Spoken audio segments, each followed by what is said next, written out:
Hey, what's up? Hello, everyone. Welcome into Fantasy Filmball, the show where we turn movies into sports and sports into something we don't talk about here. My name is Matt. And my name is Dyl, and today we are continuing our Best Picture Revisiting series with a very special movie, because this is one that we actually started the podcast off with, because you made a very bold prediction that it was going to win a big prize, and now we're here about, 6-7 months later, and it looks like it's going to win that big prize. But before I hand it back over to you to start off with our questions for the day, we do have a guest, a very special guest, someone who really loves this movie. So, Nini, how do you feel about just rewatching Everything Everywhere again? Well, I loved that movie the first time. Like I said, I usually love every movie, but that one just kept my attention. It changed a lot. The visuals were great. You had to really concentrate on it to really follow it. But I thought it was great the first time, and I liked it better the second time. I could concentrate more on the nuances and the Google eyes being everywhere. 100%. But before we dive into our questions, everyone out there, if you like hearing what we have to talk about or just want to see more of what we have to go on, just, maybe consider dropping a comment down. We want to hear your thoughts, leaving a like, subscribing, because we have new content coming out every day. But Matt, kick us off with our questions here for Everything Everywhere All at Once. So, I love this movie. Dylan, like you were saying, this is a movie that I made a bold prediction in May of last year that this would win Best Picture this year. And I am sticking with that. I've stuck with it the entire way along. And Everything Everywhere All at Once, the reason why I said a year ago this was going to win is because it's fresh, it's unique, it's the type of movie that no one has ever seen before, and it has everything. It has action, romance, sci-fi, and a very heartwarming, emotional core. It's got something for everybody. So for both of you, both being big fans of this movie, what is it that stands out most to both of you? So at least for me, as you mentioned, Everything Everywhere All at Once is literally everything ever all at once. It has all that stuff. It has comedy, it has drama, it has action, it has heart, and most importantly to me, it has passion. And all that comes together for just this very original and distinctive style. This film's unlike anything you have ever seen before, and honestly, it's probably unlike anything you'll ever see after this. Just from the very first moment, you get on this movie's wavelength and you can just roll with it the rest of your viewing. And on this one specifically, I was just sucked in and never really wanted to turn my head away. Normally when we do these revisiting series, I'm taking notes throughout the movie. It's like, oh, this is something I want to talk about. This is a topic that I noticed or something I didn't like. And for this movie, I could never turn my head away. But for you, Nini, because we just watched this about 2 hours ago, so these feelings are fresh. What really stood out to you this time?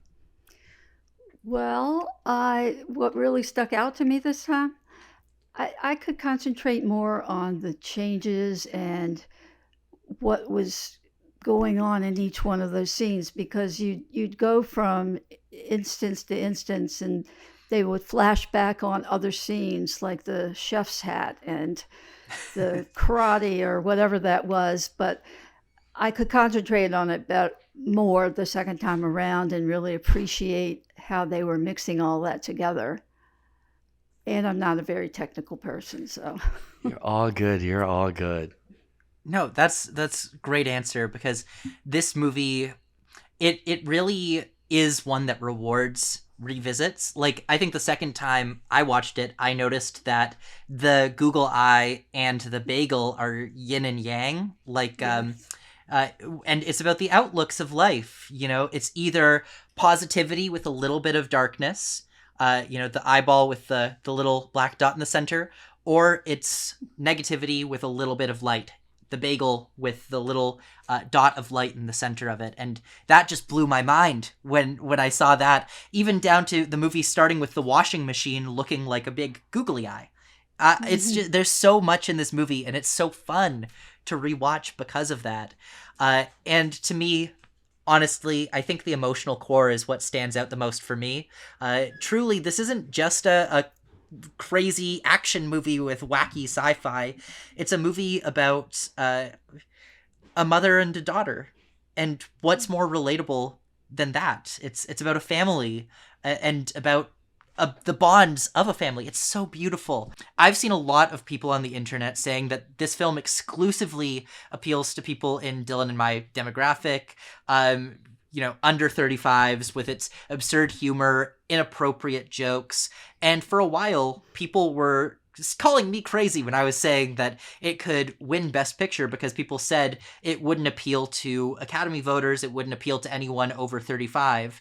And that's why we wanted to bring you on the show to speak with you today, because obviously you really enjoyed this film, and you're much closer to the demographic of Oscar voters than Dylan and I would be, being 23 and 24 years old.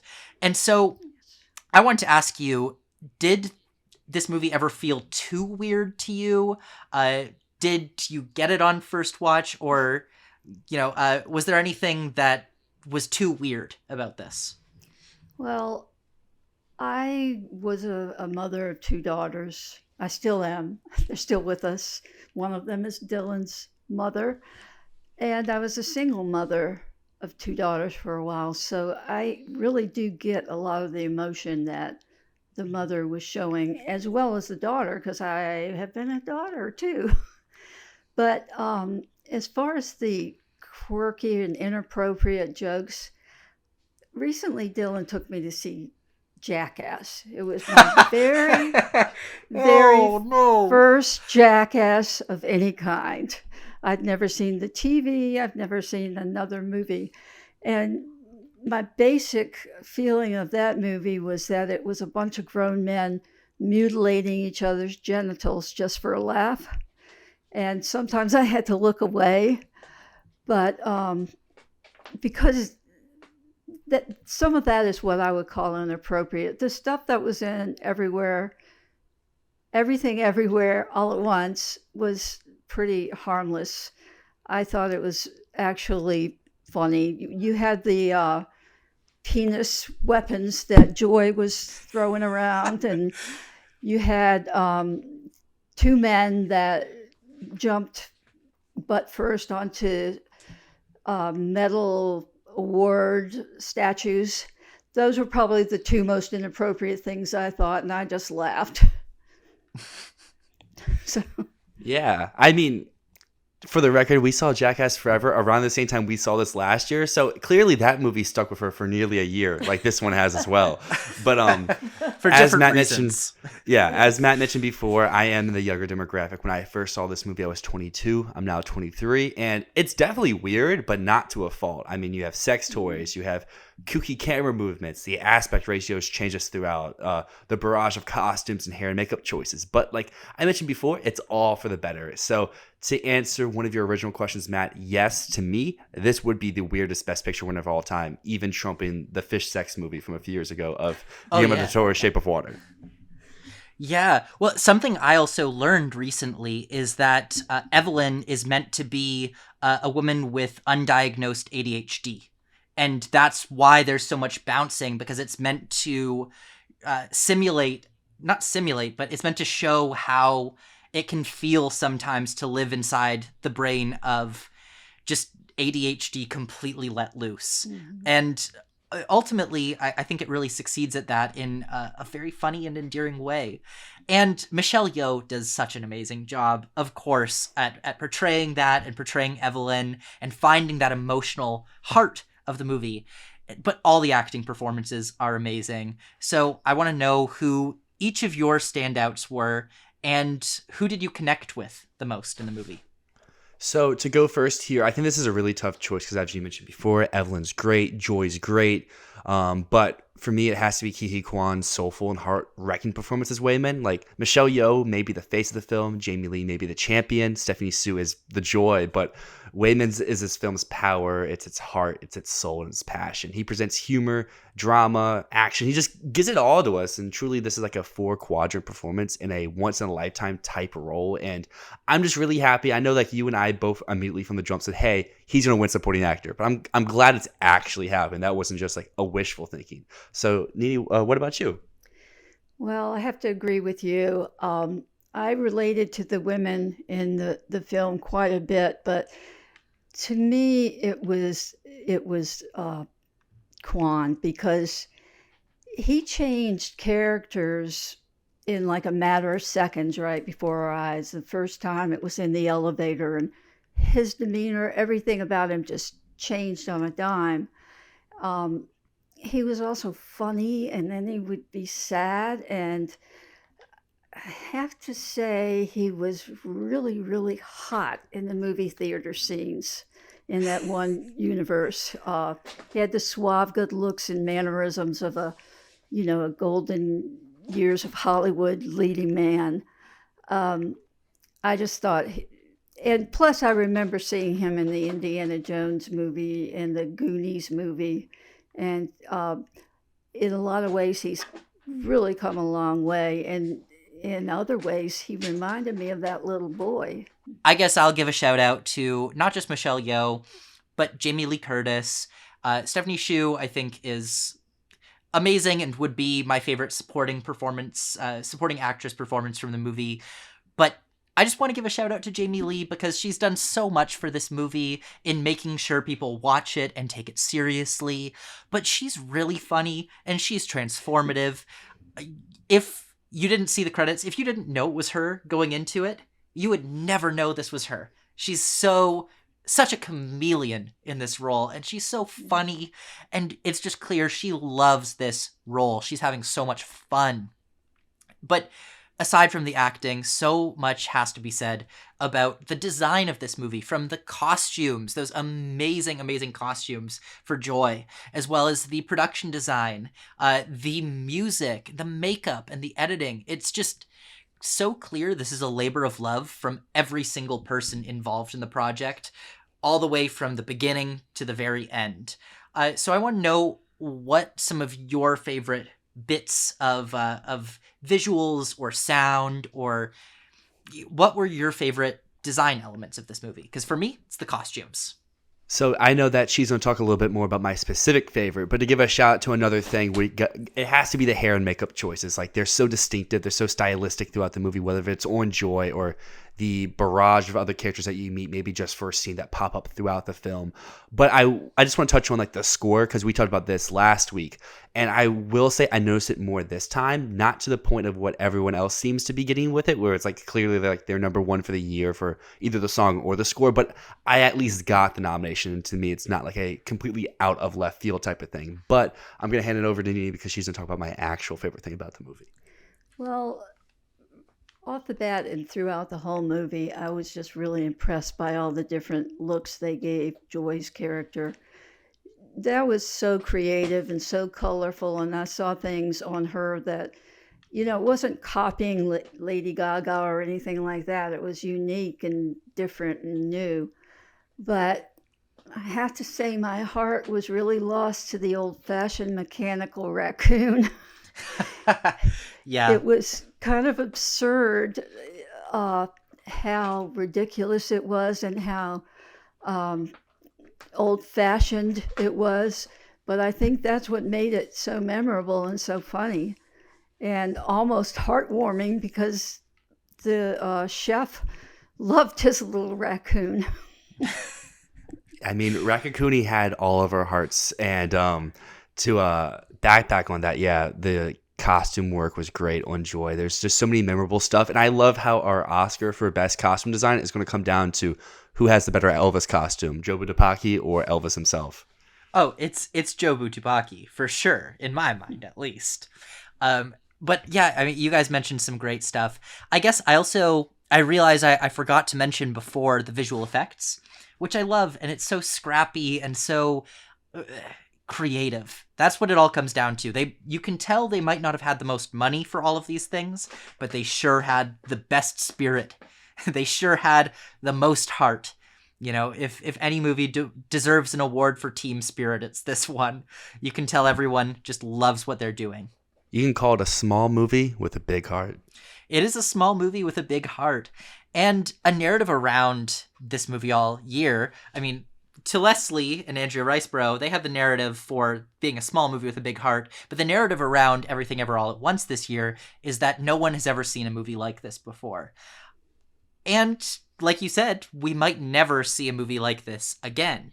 But I do want to ask, do you guys think that we will see more films like this? And do you think that this could change Hollywood or the way that Hollywood looks in the future? I don't think it'll change Hollywood, but I do think there's probably going to be some copycats. You might see something thrown into one of these Spider-Man multiverse movies that reminds you of this. Yeah, and I guess to backpack on that, like as I mentioned before, I think this is going to change kind of how films will be made, but there'll never be a film like it. Like how to use your very small budget to then make the most out of it. Like you were mentioning that, even though they didn't have the money for the top tier visual effects, they still put everything in there. Like kind of like how like Jaws or like The Sixth Sense changed filmmaking. While there was never another one of those movies, there's people trying to do that type of style, and I feel like that's going to be what we'll see with Everything Everywhere All at Once here in the coming years. I'd say that's true. I mean, one thing I would say is that I think that this has shown that being really weird and really creative and really out there is acceptable, and audiences will respond to that by, giving their money to the movie. So I would say I think we'll see some more very odd movies out there. Like you said, copycats.